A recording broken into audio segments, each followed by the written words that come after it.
ይገልጻል። ብዙ ኩቱቦች ላይም አለ። አንዱ የሙስሊሞች መመሪያ ይሄ ነው። ነገር ግን ይህ ቃል ከመነሻው ስንመለስ ወይም ከመነሻው ስናነሳ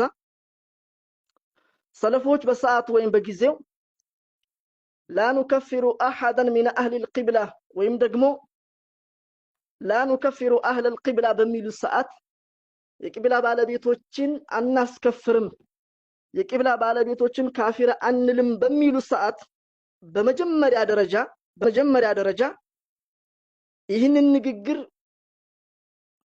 ምንድነው የሚፈልጉበት ከተባለ ሰለፎች ወይም የሙስሊሞች በትክክለኛ እምነት ላይ ያሉ የሆኑ ዑለማዎች የቂብላን ሰው አናስከፍርም በሚለው አባባላቸው እነማን ናቸው ወደሚለው ገና ሳንመጣ በዋነኝነት በዚህ ንግግር የሚፈለገው እነዚያ ከሐቅ ያፈነገጡ የሆኑ ሰዎች እንደነ ኸዋሪጅ ያሉት ሙስሊምን ከእስልምና ሊያወጣው የሚችል የሆነን ስራ ሳይሰራ ከእስልምና ሊያወጣው የሚችል ጉዳይ ሳይተገብር አንድን ወንጀል ከባድ የሆነን ወንጀል ስለሰራ ብቻ ምን ብለው ያምኑ ነበረ?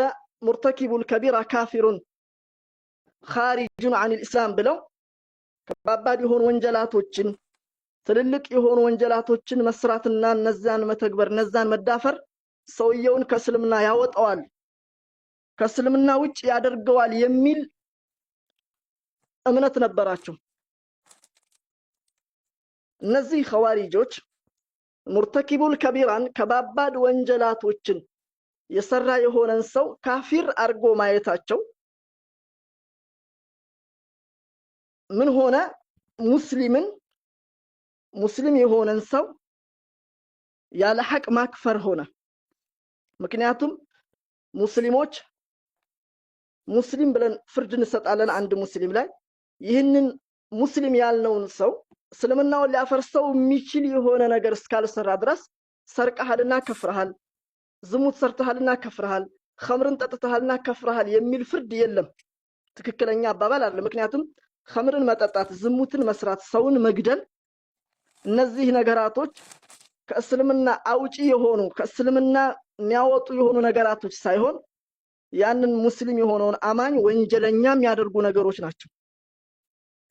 ለዚያ ዑለማዎች በመጀመሪያ ደረጃ لا نكفر اهل القبلة ሲሉ የቂብላ ሰዎችን የቂብላ ባለቤቶችን ከሃዲያ አንልም ካፊር አንልም ማለት እነዚያን የቂብላ ሰዎች እነዚያን ሙስሊሞች ማለት ነው በዚያው እስልምና ላይ እስካሉ ድረስ እንደ ኸዋሪጆች በሰራ ወንጀል ከእስልምና ውጭ አድርገን አናይም ማለታቸው ነው።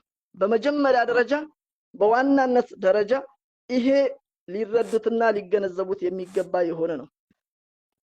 ይህንን ለምንድነው ያልነው ከተባለ እነዚህ ሰዎች لا نكفر اهل القبلة የሚል የሆኑ አቅዋሎችን ከሰለፎች ከሌ ብሏል ይሄን ብለው ነቅል ሲያደርጉ በሰዓቱ እነዛ ታላላቅ የሰለፍ ዑለማዎች ለማን ነበር መልስ እየሰጡ ያለው?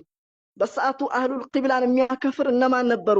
ወንጀል ሰሪዎችን ወንጀል በመስራታቸው ብቻ ከሃዲ ነው ብለው ፍርድ የሚሰጡ ሰዎች እነማን ነበሩ የሚለውን ማወቅ ግድ ይላል።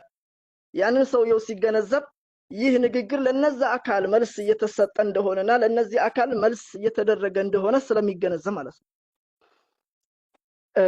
ይህንንም ለመረዳት አሁን ያልነው በመጀመሪያ ደረጃ لا نكفر اهل القبلة የሚለው የዑለማዎች አባባል የሰለፎች አባባል በዚህ ንግግር በቅድሚያ በዋነኝነት የተፈለገበትና ዋና ሀደፉ ለኸዋሪጆችና እነሱን መሰሎች ከባባድ ወንጀል ሰሪ የሆነን ሙስሊም በመስራቱ ብቻ ከሃዲ ብለው የሚያዩ የሆኑ ሰዎችን መልስ መስጠት ነው የተፈለገው እንጂ እምነት መሰረት ላይ መጥቶ አቂዳን ተውሂድን ሚነካ የእምነት መሰረቶችን የሚያፈርስ በአላሁ ተዓላ ዙሪያ ስለሱ ማለት ነው በአላህና በባህሪያቶቹ ስለ ነብያቶችና ስለ ነብያቶች ባህሪ መጥቶ አንድ ሰው በነብያቶች ላይ ማመን ግዴታ የሚሆንበት